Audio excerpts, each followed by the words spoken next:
Video yang pertama kita sudah menjelaskan tentang mengapa saya tertarik dengan informasi masuk dan dikembangkan berdasarkan teori peluang. Baik, saya akan mencoba menjelaskan dari sisi sainsnya. Oke, biasanya saya mencari peluang. Nah, secara image Anda pasti sudah mengenal ini kan ya. Sudah mengenal ada rumus.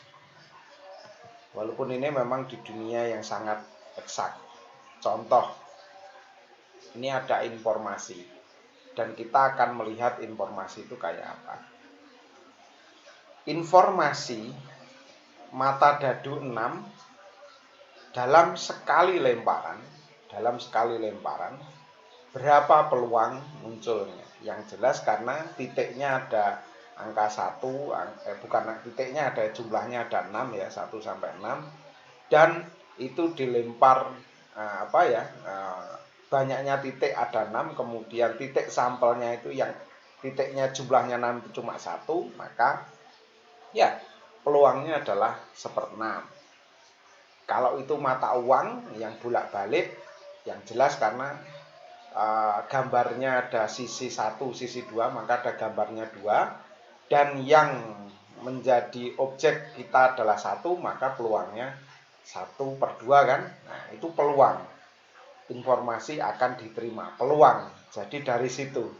Namun secara konstruk sosial atau konstruk implementasi memang tidak semudah ini, tidak semudah rumus peluang. Tidak. Mari kita cek apa sebenarnya yang terjadi pada saat informasi itu dalam kasus web. Oke. Peluang yang saya maksud adalah PageRank. Ini adalah peluang yang saya maksud.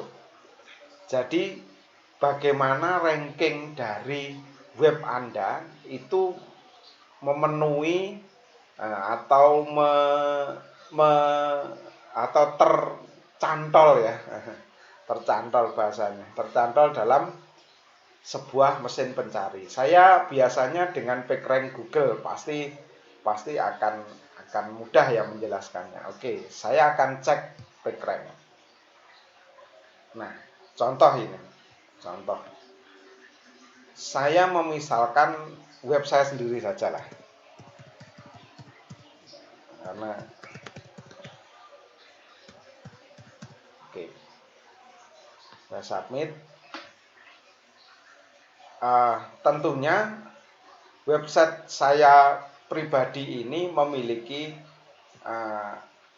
PageRank kecil.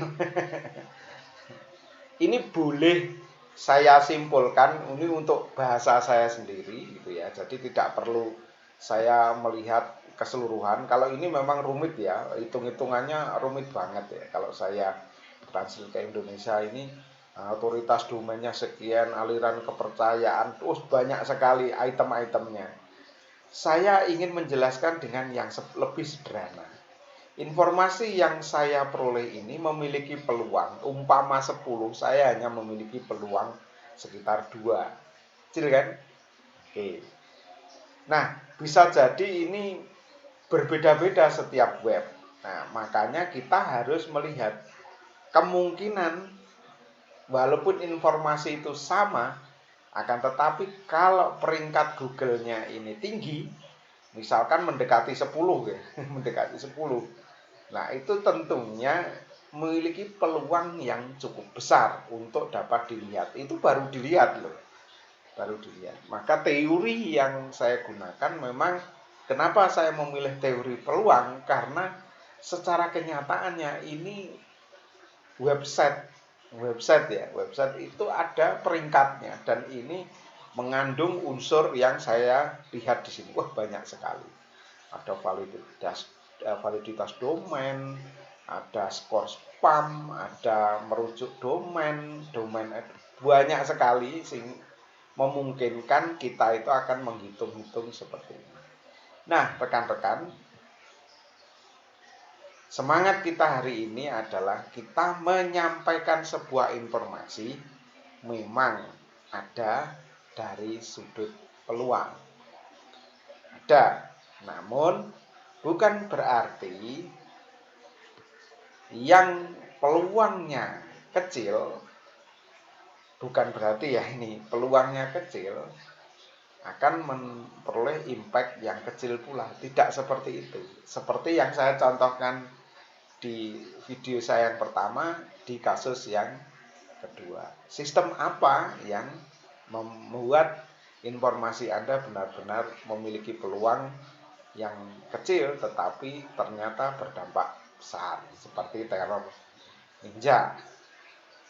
Tidak jelas orangnya yang memberikan, akan tetapi dan juga tidak sesuai dengan kebudayaan kita, yaitu ninja, tapi sangat-sangat up to date bagi sebagian masyarakat untuk mengikuti secara terus-menerus. Nah, rekan-rekan, maka informasi yang saya buat kali ini sangat ditentukan dengan peluang. Teori-teori peluang bisa dimasukkan ke dalam eksekusi sebuah informasi. Maka sebagai owner dari informasi, rekan-rekan harus mempertimbangkan yang disebut peluang. Itu merupakan gagasan yang ingin saya sampaikan dalam minggu ini. Terima kasih.